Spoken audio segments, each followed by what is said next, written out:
இன்று 22ஆம் தேதி சனிக்கிழமை இன்றைய தினம் காலை வேளையிலேயே இலங்கையில் மிகப்பெரிய ஒரு பேர் அனர்த்தம் இடம்பெற்றிருக்கின்றது. சரியாக 8:45 மணி அளவில் கொழும்பிலிருந்து கண்டிக்கு செல்லக்கூடிய பிரதான வீதியின் கீழ் கடுகனாவை என்று சொல்லப்படக்கூடிய ஒரு பிரதேசத்துல மிகப்பெரிய ஒரு மண் மேடு சரிந்து விழுந்து மிகப்பெரிய ஒரு விபத்து சம்பவம் நிகழ்ந்திருக்கின்றது. இந்த விபத்து சம்பவத்தினை பொறுத்தவரையில் கிட்டத்தட்ட பல கடைகளும் ஒரு வீடும் அந்த மண்மேடுக்குள் மூழ்கி இருப்பதாக சொல்லப்படுகின்றது.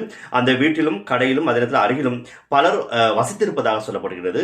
உங்களுக்கு தெரிந்திருக்கும் கடுகனாவை பிரதேசத்தில் நாங்கள் செல்லும் பொழுது அங்கே அதிகமான வீதியோர கடைகள் காணப்படுகின்றன, பழங்கள், விளையாட்டு பொருட்கள் அப்படின்னு சொல்லி. எனவே அப்படியான அந்த கடைகள் அமைந்திருக்கக்கூடிய அந்த தொகுதியில் ஒரு பகுதியில் தான் இந்த விபத்து சம்பவம் இன்றைய தினம் காலை வேளையில் இடம்பெற்றிருக்கின்றது. எனவே இந்த விபத்திலே பலர் சிக்கியிருக்கலாம் என்பதாக அங்கிருந்து வரக்கூடிய செய்திகள் மூலமாக தெரிவிக்கின்றன. இந்த நிமிடம் சரியாக இந்த காணொலியை நீங்க பார்க்கக்கூடிய இந்த நிமிடம் வரைக்கும் எந்த விதமான உயிர் சேதமும் இடம்பெறவில்லை. ஆயினும் கூட காயமடைந்தவர்களை மீட்டு உடனடியாக கடுகனாவ, கண்டி மற்றும் ஏனைய வைத்தியசாலைகளுக்கு இப்பொழுது அழைத்துச் செல்லப்பட்டுக் கொண்டிருக்கின்றார்கள். அதிலும் குறிப்பாக பார்த்தீங்கன்னா நேற்று தினம் அதிகமான மழை அந்த பிரதேசத்தில் பெய்திருக்கின்றது. தொடர்ச்சியாக இலங்கையிலே பல பாகங்களிலும் மழை பெய்து கொண்டுதான் இருக்கின்றது. ஆயினும் கூட வானியல் சம்பந்தமான அந்த அறிவித்தல்கள் பலவும் விடுக்கப்பட்டிருக்கின்றன. அந்த பிரதேசத்திற்கு மண் சரிவுகள் இடம்பெறலாம், ஆபத்தான ஒரு பகுதி என்பதாக. எனவே அவதானமாக இருக்குமாறும் ஏழவே குறிப்பிடப்பட்டிருக்கின்றது, குறிப்பாக இந்த கடுகனாவ கீழ்ப்பகுதிக்கு. ஆயினும் அதனை பொருட்படுத்தாமல் தொடர்ச்சியாக மக்கள் அங்கே வசித்திருக்கின்றார்கள். இதன் நிமித்தம் இன்று காலையில் மிகப்பெரிய ஒரு விபத்து சம்பவம் இடம்பெற்றிருக்கின்றது.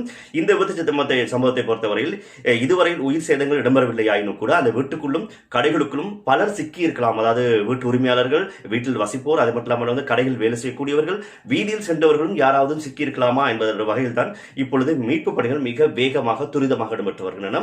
குறிப்பாக ராணுவத்தினர், போலீசார், முப்படையினர் முன்னிட்டு அதே நேரத்தில் பார்த்தீங்கன்னா இருந்தால் வைத்தியசாலையில் இருக்கக்கூடிய பல சேவையாளர்களும் இப்பொழுது அந்த பிரதேசத்துக்கு விரைந்து தங்களுடைய சேவையை கடமையாற்றிக் கொண்டிருக்கிறார்கள். எனவே தயவு செய்து இந்த கொழும்பு கண்டி பிரதான வீதியினுடைய அந்த கடுகனாவ பாதையை யாரும் இப்பொழுது பயன்படுத்த வேண்டாம். எனவே வழிவிட்டு மிக முக்கியமான அவசரமான வாகனங்களுக்கு வழிவிடுமாறும் இப்பொழுது அவசரமாக போலீஸ் தரப்பிலிருந்து கோரப்பட்டுள்ளது.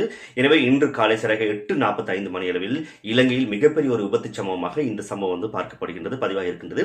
ஆயினும் கூட பெக்கோ இயந்திரங்கள் மூலமாக அந்த மண்மேடை அகற்றக்கூடிய அந்த பணிகள் இப்பொழுது இடம்பெற்று வருகின்றன. சரியாக துல்லியமாக இப்பொழுது வரையில் எவ்வளவு பேர் காயமடைந்திருக்கிறார்கள், எவ்வளவு விபத்து சம்பவத்தின் மூலமாக எத்தனை பேர் பாதிக்கப்பட்டிருக்கிறார்கள் என்பதாக சொல்லக்கூடியதாக இல்லை. ஆயினும் கூட நிறைய பேர் காயமடைந்திருக்கிறார்கள். இதுவரையில் எந்த விதமான உயிர் சேதமும் இடம்பெறவில்லை. ஆயினும் சிலர் காயமடைந்திருக்கிறார்கள். சரியான துல்லியமான தகவலை அடுத்த காணொலியில் கூட பகிர்ந்து கொள்கின்றேன்.